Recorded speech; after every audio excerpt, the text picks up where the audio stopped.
Bonjour et bienvenue sur ma chaîne. Aujourd'hui, on va parler de la politique monétaire à court terme dans le modèle ISLM. Commençons par un peu de définition, comme d'habitude. La politique monétaire, c'est une variation de la quantité de monnaie disponible dans l'économie. Donc, elle peut être expansionniste, c'est-à-dire qu'on augmente la quantité de monnaie en circulation dans l'économie, soit elle est restrictive, on baisse la quantité de monnaie en circulation dans l'économie. Un exemple, imaginons que dans notre économie, il y ait 100 euros de disponibles, donc 100 euros en circulation, où la masse monétaire est de 100 euros, donc il y a plusieurs mots pour définir cette idée.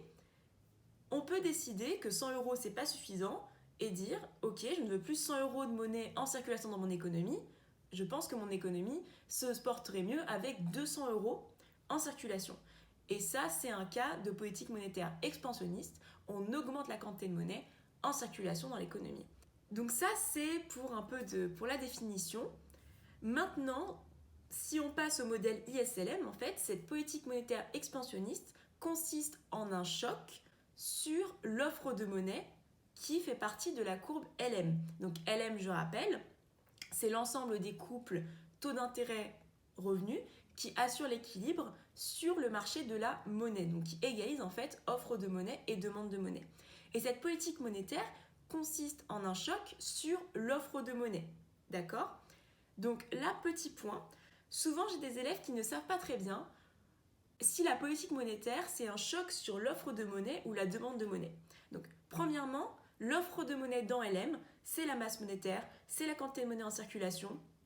Donc forcément, quand on augmente la quantité de monnaie en circulation, c'est un choc sur l'offre de monnaie en fait qui représente tout simplement ça. Maintenant, pourquoi est-ce que la politique monétaire n'est pas un choc sur la demande de monnaie ?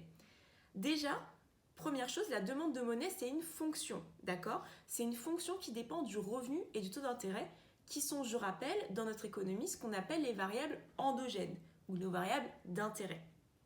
Et on ne peut pas avoir de choc, ce n'est pas possible, sur ces variables endogènes qui, justement, en fait, leur rôle, c'est de s'ajuster au choc. Elles ne vont pas prendre de choc, elles vont s'ajuster.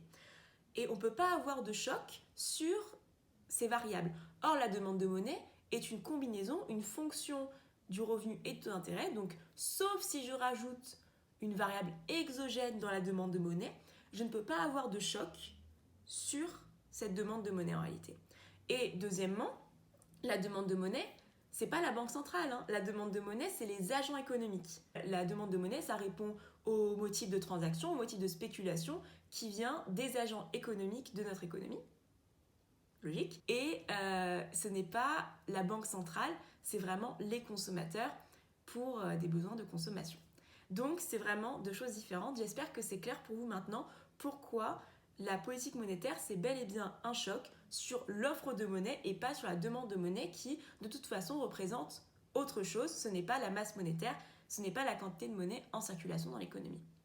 Ça, c'était pour une petite mise au point sur le choc, petite introduction sur le choc. Continuons avec les mécanismes. Prenons le cas d'une politique monétaire expansionniste. Déjà, avant tout choc, il ne faut pas oublier, tous les marchés sont à l'équilibre, c'est-à-dire offre de monnaie égale demande de monnaie. Là, je vais prendre le cas d'une politique monétaire expansionniste, c'est-à-dire que mon offre de monnaie va augmenter. Donc, je vais me retrouver sur le marché de la monnaie avec un déséquilibre, avec une offre de monnaie qui est supérieure à ma demande de monnaie. Et en économie, tous les déséquilibres vont se résoudre avec une variation des prix. Et donc, le prix sur le marché de la monnaie, c'est le taux d'intérêt. Là, on a deux façons de voir les choses. Soit la façon micro, c'est-à-dire sur le marché de la monnaie, qui est un marché comme les autres, j'ai un excès d'offres. Et quand j'ai un excès d'offres sur un marché, le prix doit baisser. Le prix sur le marché de la monnaie, c'est le taux d'intérêt. Première façon de voir les choses.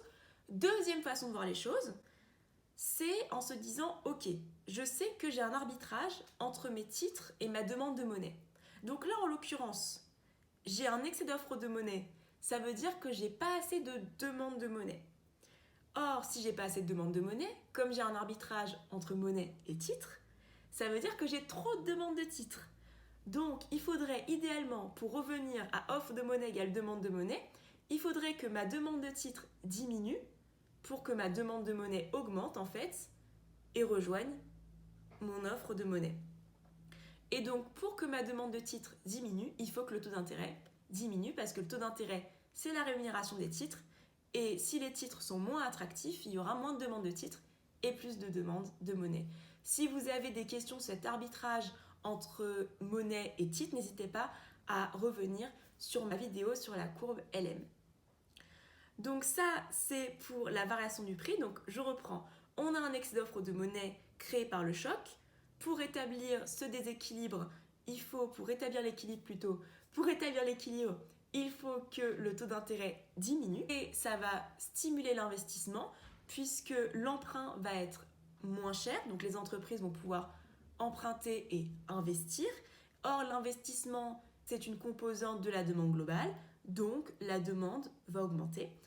Et la conclusion de notre choc, c'est finalement, on a une hausse du revenu, ou de la demande, c'est pareil, et on a une baisse du taux d'intérêt.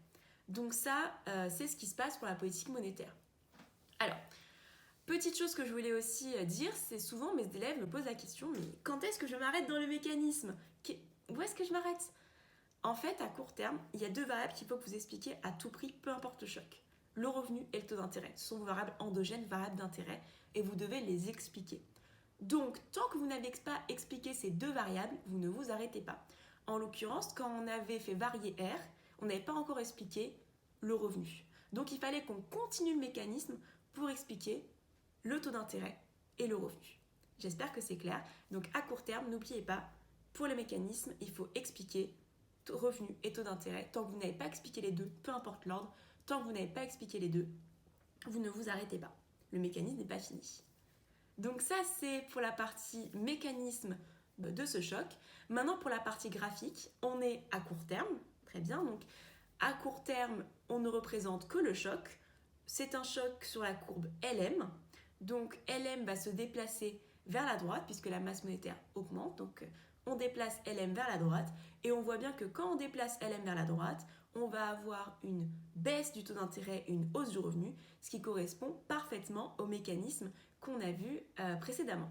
Faites attention, la courbe IS ne bouge pas. S'il n'y a pas de choc sur la courbe IS, on ne la touche pas. D'accord ? À court terme, on ne représente que le choc. Ici, le choc, c'est sur LM. Donc, je ne touche pas IS. Je ne déplace que LM. J'espère que cette vidéo vous aura plu, vous aura aidé pour comprendre la politique monétaire à court terme. N'hésitez pas si vous avez des questions en commentaire. Et merci beaucoup pour votre écoute. Au revoir.